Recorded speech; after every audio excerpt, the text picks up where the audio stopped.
Welcome to my channel. இன்றைக்கி நம்ம சாதம் சப்பாத்திக்கெலாம் தொட்டுக்கிறதுக்கு பருப்பு தாளிக்கிறது எப்படின்னு பார்க்க போகிறோம். ஒரு கடாயில் நெய் ஊற்றிக்கோங்க. அதில் கடுகு, சீரகம், உளுத்தம்பருப்பு தாளிச்சுக்கோங்க.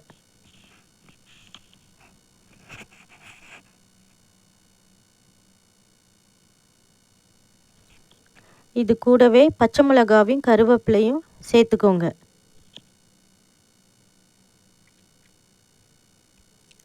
இப்போ நம்ம இதில் சின்ன வெங்காயத்தை போட்டு கொஞ்ச நேரம் வதக்கிக்கணும்.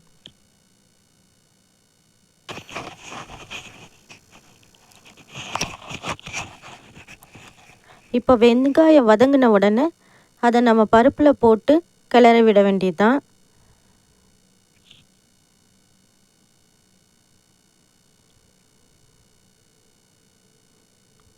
பருப்பில் போட்டு அது ரொம்ப நேரம் கொதிக்க வேண்டாம். சும்மா ஒரு நிமிஷம் வச்சுருந்தா போதும். நாம் இதில் இப்போது கொஞ்சோண்டு எலுமிச்சம்பழம் ஜூஸை விட்டு இறக்கிற வேண்டியதுதான்.